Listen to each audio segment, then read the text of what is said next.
Hi friends, என்கிட்ட எல்லாரும் கேட்குற டவுட் என்னென்னா, ஆம்ஹோல் பக்கம் துணி இழுக்குது, நான் எப்படி ஸ்டிச் பண்ணாலும் அந்த இடம் டைட்டாக இருக்குது, பேக் சைடாக இழுக்குது, இந்த மாதிரிலாம் சொல்லுவாங்க. அதுக்கு என்ன காரணம் அப்படின்னு இந்த வீடியோவில் பார்க்கலாம். இப்போ இந்த ப்ளவுஸோட ஷோல்டரை பாருங்கள். ஷோல்டர் வந்து முன்பக்கமாக வந்திருக்கு, 1 இன்ச் கிட்ட முன்பக்கமாக வந்திருக்கு.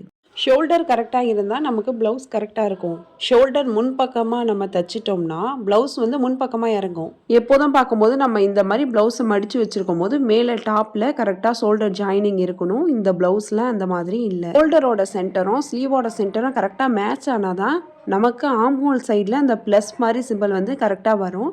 நமக்கு ஆம்ஹோல் பக்கம் துணி வந்து பிடிக்காது. இப்போ இந்த ப்ளவுஸில் எப்படி இருக்குன்னு பாருங்கள். மேலே துணி மடிச்சிருக்கு, ஆனால் ஷோல்டர் இந்த இடத்துக்கிட்ட ஜாயின் பண்ணலை. 1 இன்ச் முன்பக்கமாக ஜாயின் பண்ணியிருக்காங்க. இந்த இடத்துக்கிட்ட தான் ஸ்லீவோட சென்டர் அட்டாச் பண்ணியிருக்காங்க, ஆனால் ஷோல்டர் வந்து இந்த இடத்துக்கிட்ட ஜாயின் பண்ணியிருக்காங்க. 1 இன்ச் கிட்ட டிஃப்ரென்ஸ் வருது. அப்போ ஷோல்டரோட சென்டரும் ஸ்லீவோட சென்டரும் ஒன்றா மேட்ச் ஆகலை. ஷோல்டரோட சென்டரும் ஸ்லீவோட சென்டரும் ஒன்றா மேட்ச் ஆகலைன்னா நமக்கு ஸ்லீவ் கரெக்டாக உட்காராது. ஸ்லீவை சென்டராக அட்டாச் பண்ணலன்னா நமக்கு ஆம்ஹோல் சைடில் கரெக்டாக சென்டர் கிடைக்காது. இப்போது பாருங்கள், இந்த இடத்துக்கிட்ட தான் ஷோல்டர் வந்து ஜாயின் பண்ணியிருக்கோம், ஆனால் ஸ்லீவோட சென்டர் எங்கே இருக்குன்னா 1 இன்ச் மேலே இருக்குது. இப்படி நம்ம இழுத்து பார்க்கும்போது ஆம்ஹோல் சைடில் நம்ம போட்டிருக்க அந்த தையல் வந்து முன் சைடாக வருது.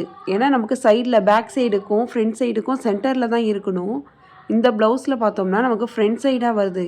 அப்படி இருக்கும்போது நம்ம ப்ளவுஸ் போடும்போது ஆம்ஹோல் சைடில் நமக்கு ஃப்ரண்ட் பக்கமாக இழுக்கும், ஒரு மாதிரி டைட்டாக இழுக்கும், வலிக்கும் அந்த இடம். ஆம்ஹோல் சைடில் ப்ளஸ் மாதிரி நமக்கு தையல் வரும், அது 1/2 இன்ச்சு தள்ளி நமக்கு முன்பக்கமாக வருது. நமக்கு ப்ளவுஸ் இழுக்கிறதுக்கு இதுவும் ஒரு காரணமாக இருக்கும். அதுக்காக தான் எப்போ ப்ளவுஸ் தைக்க கொடுத்தாலும் அது கொடுக்குற அளவு ப்ளவுஸு நம்ம கரெக்டாக கொடுக்கணும். இந்த அளவு ப்ளவுஸை நம்ம கொடுத்தோம்னா அதே அளவுக்கு வச்சு தைச்சிட்டாங்கன்னா அதுவும் நமக்கு அன்கம்ஃபர்டபுளாக இருக்கும்.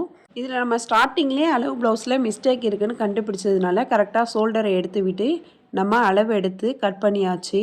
இதோட ஃபுல் வீடியோ பார்க்கணுன்னா கீழே இருக்கிற ப்ளே பட்டனை கிளிக் பண்ணி பாருங்கள். தேங்க்ஸ் ஃபார் வாட்சிங்.